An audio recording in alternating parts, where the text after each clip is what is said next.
Сайн уу? Энэ удаагийн бичлэгээр гэлэн будгаар хумсаа яаж будах талаар зөвлөгөө бичлэг оруулах чинь. Гэхдээ энэ удаагийн бичлэг дээр маникюр хийж, цэвэрлэгээ хийж байгаа хэсэг бол байхгүй. Дараагийн бичлэгэн дээр маникюр хийх аргыг танилцуулна.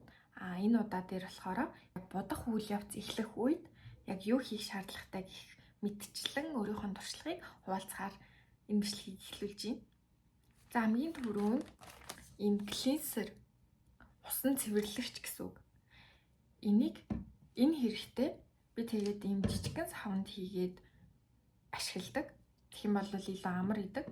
Тэгээд дээрэс нь ийм зориултын ийм нэмхэн ийм ширхэг гардггүй зориултын хөвнөн хэрэгтэй.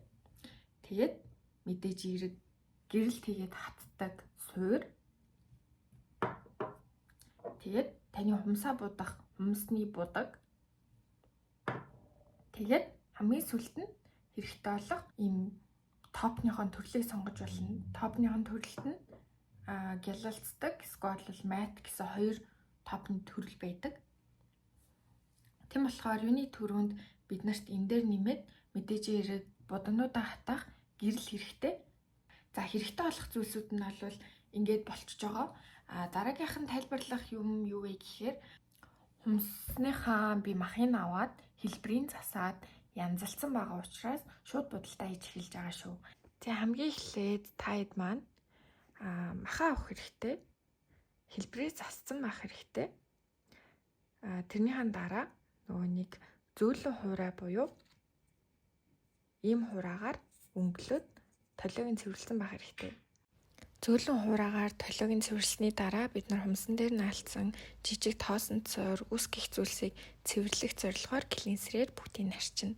Клинсерээр арчсныхан дараагаас шууд суур болох бейсээ тавиад эхэлнэ. Би та нарт дараа тод харагдуулахын тулд дунд хуруунаас эхэлж бейсээ тавьж гин. Та өөртөө амархан байлгах зорилгоор чигчийн хуруугаараа түшлэг болгож будах юм бол танд илүү амар, илүү гарахгүй будах боломжтой. Дээрээс нь хэлэх юм бол хойдол болон хажуу тал руугаа илүү гарахгүй маш цэвэрхэн бейсээ тавих хэрэгтэй шүү. Бейсийнхаа захуудыг маш цэвэрхэн тавьсан бол хумсныхаа дээр нь нэмхэн эхний давхаргаа тавих ёстой учраас жигд нэмхэн болгоод зөөлөн хід татаж өгөх хэрэгтэй. Хумсан дээрээ ер нь бейс, будаг, топ гэх мэтчлэн бүх зүйлээ тавихтаа хамгийн сүүлийнх нь арын хэсгийг цэвэрхэн гаргаж өгсөний дараа хоёр хажуу талын сайн битүүлж өгөх хэрэгтэй.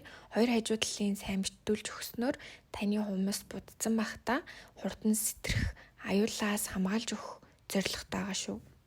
Энэ хажуу талд нь түшээд байгаа чигчэн уур нь таныг гарын салганахгүй байхаас болон мөн хоёр талаас нь махын татаад бүгдийн сайн жигд будахын тулд түшлэг болгож байгаа гэдгийг сайн анхаараарай гэж хэлмээр байна.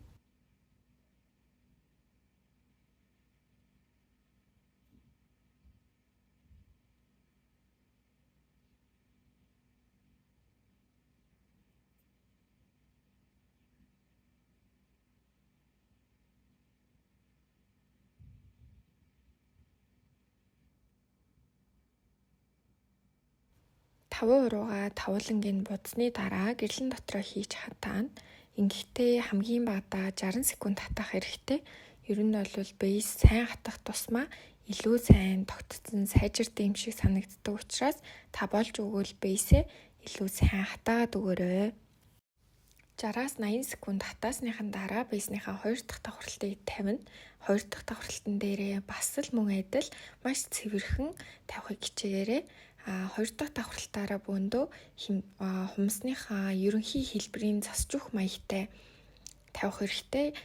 Юу гэсэн үг вэ гэхээр хумсан дээрээ тийм амар нэмхэн биш, гэхдээ бас тийм амар зузаан биш.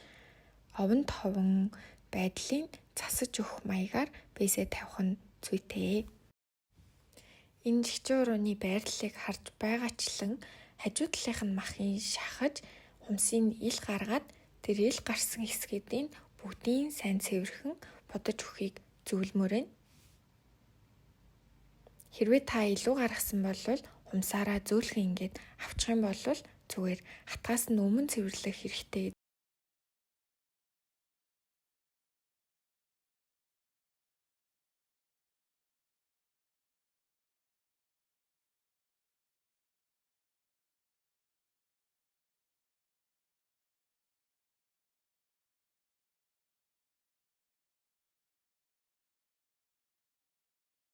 Бейснийхаа 2 дахь давхралтыг бас маш сайн хатааж өгөх хэрэгтэй. Би 100 секунд хатаасан байгаа.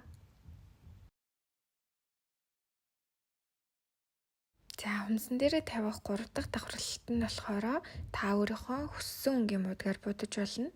Миний будаж байгаа болохоор ийм цайвар өнгийн ягаан байгаа.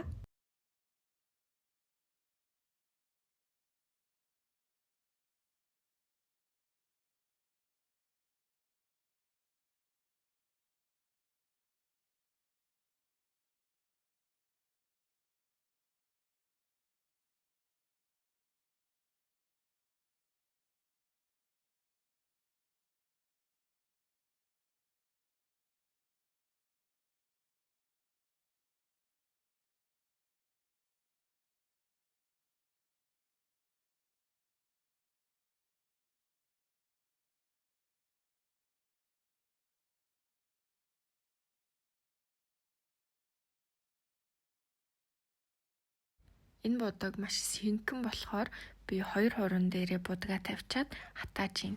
Тийм болохоор эрхээ уруугаа гүйцэд хийхгүй байгаа гэдгийг ойлгоорой. 5 хуран дээрээ тавлан дээр нь тавьсан бол эрхээ уруугаа сайн гүйцэд хийж хатаах хэрэгтэй шүү.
Гурав дахь давхралт буюу бүх будгаа тавьсныхаа дараа 60 секунд хатаахад болно.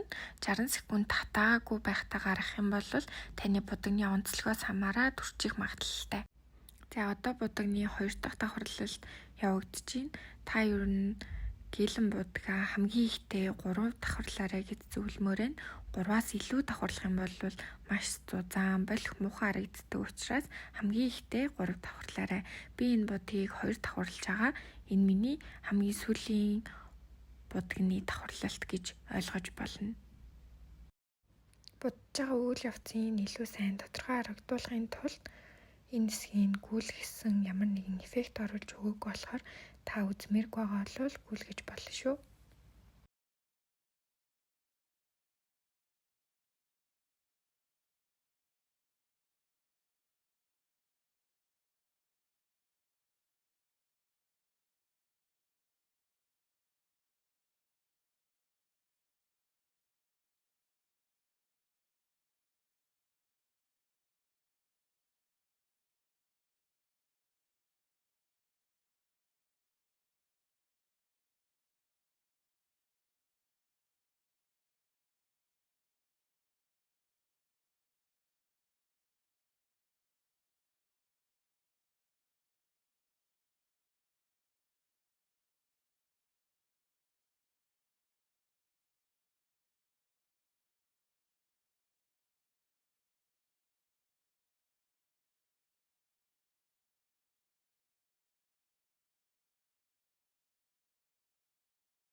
Таны биерэн дээр авсан будаг хэтэрхий их санагдах юм бол буцааж хийгээд хэтэрхий бага санагдах юм бол дахиад будагнаасаа дахиад авчих боломжтой болохоор тааруулаад будгаа аваад будаарай.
Будгаа 2 давхарлаад бодолт нь ерөнхийдөө дууссан болохоор одоо топ тавих үйл явц эхлэх чинь. Топ тавихаас өмнө яг тэгшхэмтэй цэвэрхэн бутсан байна уугүй юу гэдгээ сайн шалгаад хараад үзээрэй.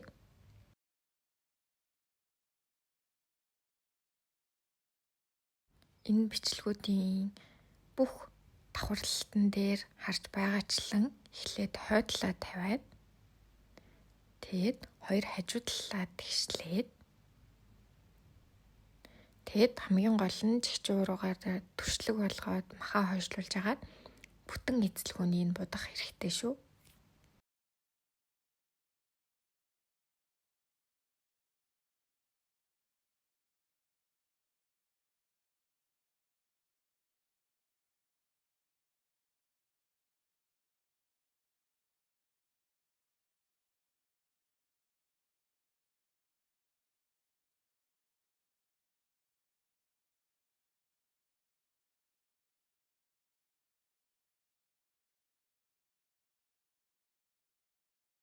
Тавуурын дээрээ тавуулан дээр нь топ тавьчаад ямар харагдчихна гэдгээ шалгаад тэгээд гэрлэнтэй хийгээд сайтар хатаах хэрэгтэй.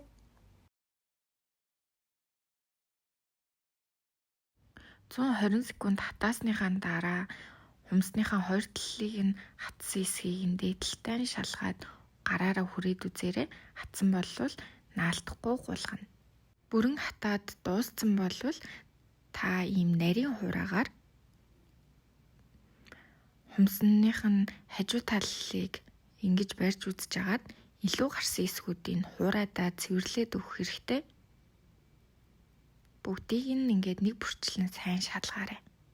Илүү гарсны нэг бүрчлэн шалгаж байгаа болон илүү гарахгүй будах шалтгаан нь гэх юм бол таны будагны тогтоц илүү сайн байх болно гэсэн үг.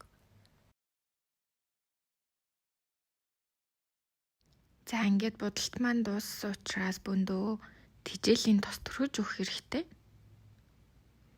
Тэжээлийн тосцыг хумсныхаа хойдлын маханд нь сайн түрхээд өгөх хэрэгтэй нэг бүрчлэн.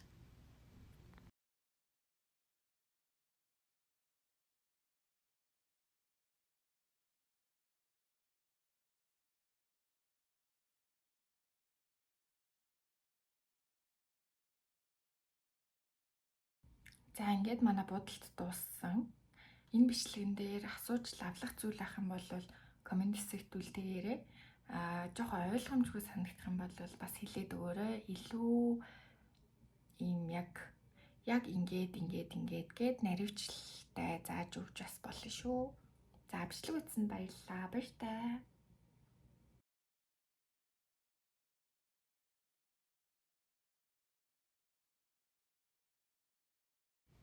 За ингээд манай будалт дууслаа.